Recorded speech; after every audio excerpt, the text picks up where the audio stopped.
अस्सलाम वालेकुम, मैं हूँ इरम खलील गादी और मेरा एरिया स्पेशलाइजेशन एजुकेशनल साइकोलॉजी है। आज मैं आप लोगों के साथ मेंटल मैथ का लेवल 3 शेयर करने जा रही हूँ। यानी आपका बच्चा अगर एक लेवल को 2 मंथ्स में और 3 मंथ्स में कवर कर लेता है तो आप लेवल बाय लेवल जो है उसको आगे लेके जाएंगे ताकि उसकी जो मेंटल मैथ की प्रैक्टिस है वो ज़्यादा से ज़्यादा अच्छी हो सके।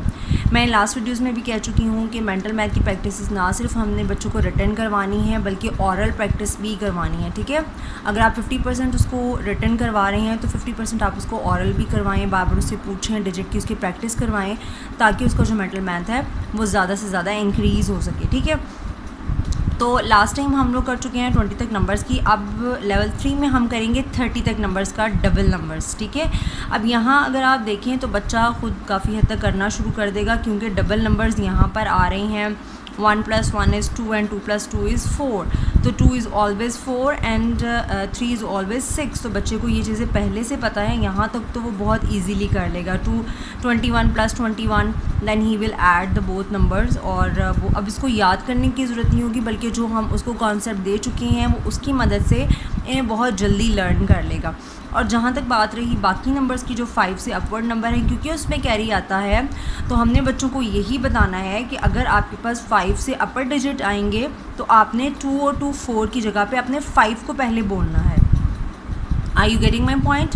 यानी हमने बच्चों को बताना है कि अगर आपके पास यूनिट नंबर में नंबर जो हैं वो 5 से अपर नंबर्स हैं तो आपने 50 बोलना है उसको। ठीक है, और 6 और 6 12 होते हैं तो हमने 12 का 2 बोलना है, यानी हम उसको 52 बोलेंगे। ठीक, इसी तरह से हम बाकी नंबर्स को बच्चों को प्रैक्टिस करवाएंगे बार बार, और हमने उसको इसी तरह से प्रैक्टिस करवानी है कि अगर हम 5 से छोटे नंबर बोलते हैं, स्मॉलर बोलते हैं यूनिट की जगह पे, तो आपने कैसे बोलना है, और अगर हम बिगर नंबर्स बोलते हैं तो आपने कैसे बोलना है। ठीक है, डबल नंबर्स के बाद हम चलेंगे नंबर बॉन्ड की तरफ। अच्छा, नंबर बॉन्ड मैं आप लोगों के साथ शेयर कर चुकी हूँ। 20 तक नंबर बॉन्ड्स हमने बच्चों को बहुत अच्छे से करवा दिए हैं। अब बच्चे को ये चीज़ें बहुत इजी लगने वाली हैं, लेकिन उसको प्रैक्टिस ज़ाहिर है कि बार बार हम करवाएंगे ताकि वो बेहतर तरीके से इनको कर सके। यहाँ पे हमने कुछ रैंडम नंबर्स दिए हैं, लाइक 2 के साथ हम क्या ऐड करें कि हमारे पास 30 आ जाए। इसके लिए आप कंपैरिजन टेबल भी यूज़ कर सकते हैं। देखिए, हमने बताया बच्चे को कि 7 के साथ किसका बॉन्ड नंबर बॉन्ड है 3 का। ठीक है, इसी तरह से 20 के लिए 7 के साथ किसका नंबर बॉन्ड आएगा, आप बताएं, 13 का। ठीक है, 13 का आएगा ना। इसी तरह से अगर हमने 30 बनाना है तो 7 के साथ कौन सा नंबर बॉन्ड आएगा, 23। बार बार अब हरीम को मैंने ये स्टार्ट करवाए हैं तो मैंने आप लोगों के साथ भी शेयर किए हैं। अब 17 है, मैंने वैसे उसको किस तरह से गाइड किया है कि अगर 17 है तो आपने एक 10 साथ में ऐड करना है, और 7 के साथ किसका नंबर बॉन्ड है 3 का, तो ये 13 हो जाएगा। अगर यूनिट नंबर है तो साथ में 20 आएगा, और अगर 20 वाला नंबर है तो खाली यूनिट नंबर आएगा। ठीक है, अब यहाँ पे देखें आप, अगर 8 है तो 8 के साथ 2 और साथ में 22। ठीक है, यूनिट नंबर है तो 20 साथ आएगा, और अगर 20 ऑलरेडी मौजूद है तो ओनली यूनिट नंबर वहाँ पर आएगा। तो आप इस तरीके से भी समझा सकते हैं बच्चे को, और आप उसको टेंस की तरह से भी कंपैरिजन करके भी सिखा सकते हैं। नंबर बॉन्ड के बाद हम चलेंगे बहुत ही इम्पॉर्टेंट जो हमारे सीरीज़ है उसकी तरफ, यानी हम उसको एडिशन और सब्ट्रैक्शन फ़ौरन से करना किस तरह से सिखा रहे हैं। हमने क्या करना है, हमने इसकी मदद से बच्चों को ऐड करना सिखाना। अब देखिए, यहाँ पे सीक्वेंस नंबर हमने माइंड में क्या चीज़ें रखनी है, हमने सीक्वेंस नंबर को माइंड में रखना है, डबल नंबर्स को माइंड में रखना है, और नंबर बॉन्ड को माइंड में रखना है। उसकी मदद से हमने ये करने है, और हमने बच्चों को बताना है कि आपने बग़ैर लाइंस लगाए, बग़ैर काउंट किए आपने अपने उन कॉन्सेप्ट्स को रिवाइज़ करना है, रूल्स को रिवाइज़ करना है, और आपने फिर इसको सॉल्व करना है। अब यहाँ देखिए 24 और 25, ये कौन सा सीक्वेंस है, ये सीक्वेंसिंग नंबर है। ठीक है, आगे पीछे आने वाले नंबर हैं, तो 24 और 24 बच्चा याद कर चुका है डबल नंबर्स में।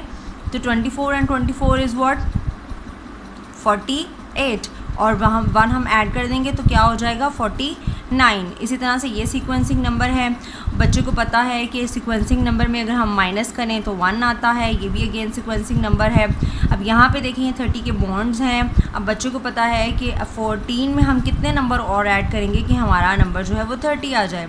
इसी तरह से 4 में हम कितने ऐड करेंगे कि 30 आ जाए, वो दोनों तरीक़ों से कर सकता है, ठीक है।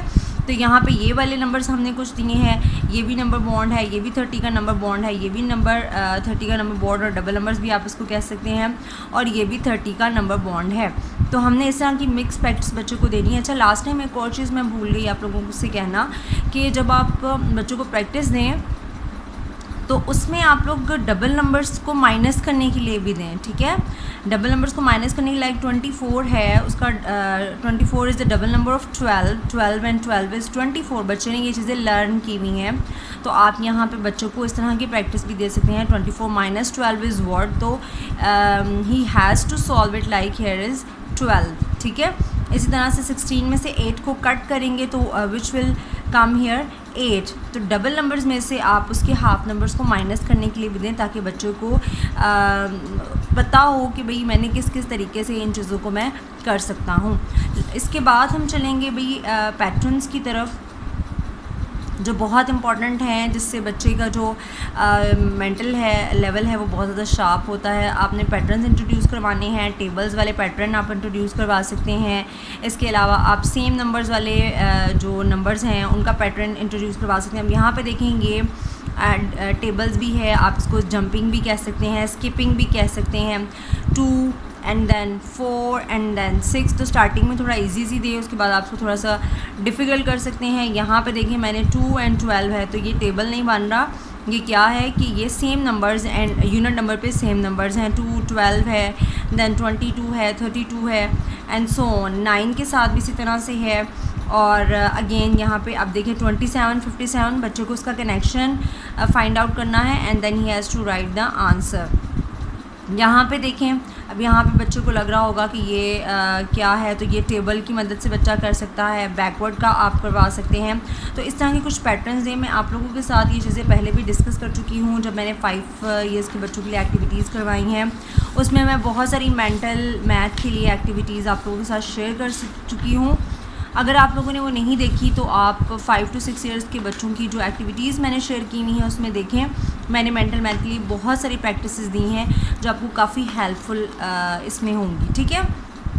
इसके बाद लास्ट में हम चलते हैं कि हमने बच्चे को अब प्रॉब्लम सॉल्विंग टाइप की स्टेटमेंट्स वाले क्वेश्चंस देना शुरू कर देने हैं। 10 less than, 1 more than, 10 more than, 1 less than 49, ताकि उसको अंडरस्टैंडिंग हो मोर की, लेस की। यहाँ पे 10 और 1 का मैंने दिया है, आप इसको इंक्रीज़ भी कर सकते हैं। विच वन इज़ बिगर, आप बच्चे से ऑरल भी पूछ सकते हैं। Which bigger number you can make, यानी इनमें से आप कौन सा बिगेस्ट नंबर जो है वो बना सकती हैं। लाइक से ज़ाहिर है 642, ठीक है। तो बच्चों को आप बताएं कि भाई बिगर नंबर को हम कैसे अरेंज कर सकते हैं। असेंडिंग डिसेंडिंग बच्चा सीख रहा होता है, तो उनकी मदद से आप कुछ प्रॉब्लम सॉल्विंग क्वेश्चंस उनको बना के दे सकते हैं, ताकि और उससे पूछें ऑरली, बार बार ये चीज़ें बच्चे से पूछें। आप जितना ज़्यादा उनको आप लोग उनको गाइड करेंगे, जितना ज़्यादा आप उनके साथ प्रैक्टिस करेंगे, उतना ही बच्चे का जो मेंटल मैथ का जो प्रोसीजर है वो शार्प होगा। अपना और अपने बच्चों का बहुत सा ख्याल रखिएगा और कमेंट ज़रूर करके बताया करें कि आपका बच्चा किस लेवल पे है और उसको क्या क्या डिफ़िकल्टी आ रही है। और अगर आप लोग मुझे सोशल मीडिया पर फॉलो करना चाहते हैं तो मैं उसके लिंक्स डिस्क्रिप्शन बॉक्स में दे दूँगी, आप लोग ज़रूर मुझे ज्वाइन करें। अपना और अपने बच्चों का बहुत सा ख्याल रखिएगा, दुआ में याद रखिएगा। अल्लाह हाफ़िज़।